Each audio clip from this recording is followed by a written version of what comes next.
Hi guys, so today I'm going to be doing a video on the most disappointing releases in my opinion for the past 3 years. So these came out either from 2018 to 2020 and I just kind of wanted to talk about them and why I think that they're not worth it, they're not good. So let's just get into the video. I have 5 fragrances in the list, all in the designer world, 1 is niche. So okay, the first fragrance is Versace Eros Flame. Now, I didn't want to include flankers, I wanted to include main releases from the main brands, but Eros Flame was such a hyped release. Everyone was so excited about it because of the success and the love that a lot of people have for Versace Eros. Everyone was so excited for Eros Flame, including myself. I couldn't wait to smell it. The bottle is so cool, it's red with the gold cap, it just looks so cool and so exciting and so inviting. The scent, I was super disappointed. It's not that it's bad necessarily, it just didn't wow me, and it's definitely not worth getting over the original Versace Eros in my opinion.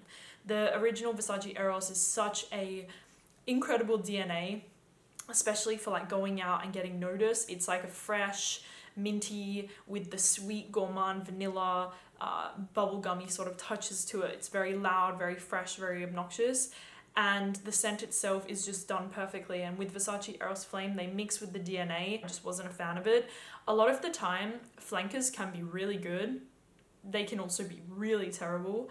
With Versace Eros Flame, I was just expecting something so much better because of the success of Eros, but I don't know, I just wasn't a fan of it at all.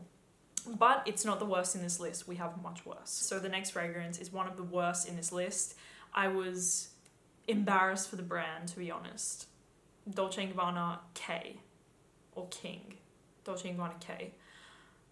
What a terrible fragrance. This fragrance is just, it's so boring. It's not gross, there's no fragrance that I can tell you it's in this list that smells gross. They don't smell gross, they're just boring. Come on. It's 2020, you're competing with some incredible brands, some incredible designers, some incredible niche brands. Step up your game.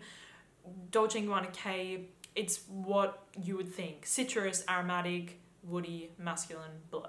Boring, boring, boring. The bottle is a little tacky as well, but the fragrance itself, it's just boring. You smell these sort of fragrances all the time. Even the quality of Dolce&Gabbana K, the longevity, it's terrible. Even as well, the release of Dolce&Gabbana, the one grey, boring, terrible, don't get it. So for me, those fragrances are horrible. You guys know me, I love Dolce&Gabbana, the one Eau de Parfum. There's a lot that I like. There was one that was actually just released recently, the one night, or it's in a black bottle. It's really good, but the Dolce&Gabbana K, horrible, and the Dolce&Gabbana grey, terrible, don't get them at all. Next up we have the YSL Yves Saint Laurent Y Eau de Toilette, which was the first release from the Y line. You guys know, if you watch my channel, I am a massive fan of the YSL Y Eau de Parfum in the dark blue bottle. It's such a sexy scent. I think they did such a good job with it. It's sweet, citrusy, it's got a little bit of a sweet, fruity, gourmand touch to it, but it's still got this kind of masculine, fresh, aromatic feeling, which I adore. But the original was so boring, so horrible, citrusy, aromatic, doesn't last long on your skin at all, super boring, and I do not recommend it whatsoever. So this release was horribly disappointing. Thankfully, the Eau de Parfum kind of saved its ass a little bit because it's a really great fragrance. So YSL Y EDT, horrible. EDP, thumbs up. This one is probably the best in the list according to creativity. It's a very creative fragrance and I like the fragrance. I really like it. But we were waiting so many years for this fragrance to come out that I was expecting to literally see stars in my eyes, have fireworks in front of me, my body explode of excitement. I was expecting this, but it just didn't happen. It was from MUGLER and it was Alien Man. Like I said, Alien Man is the best in the list. It's a very interesting fragrance. I personally really like it, but in terms of disappointment, yes, it was disappointing, and I feel like a lot of men felt this way because the scent, everyone was waiting for it. We had Angel Man, Angel Woman, we had Alien Woman, and years later, Alien Man, and we were all expecting miracles, and it was not fantastic. It's not a bad scent, like I said, it's still pretty good. It's a very creative scent. It's like kind of weird green. I don't even remember exactly. It kind of has this like pickled dill smell to it in a way, but in a really good way.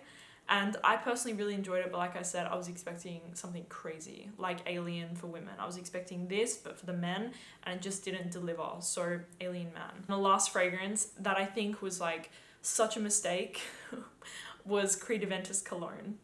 Such a mistake. Like, this fragrance is horrendous. Like, it's really bad. It's fresh. It's like a really watered down version of Aventus, a cheap version of Aventus, terrible version of Aventus. Like, it's just not good at all. I remember smelling it and I was like, why did you do this? Like, why?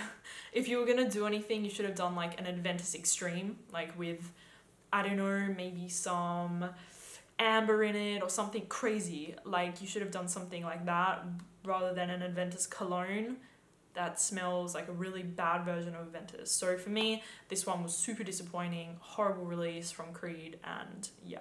So that is it, you guys. I hope that you enjoyed this video, even though it was a little negative. But yes, those were my most disappointing fragrances.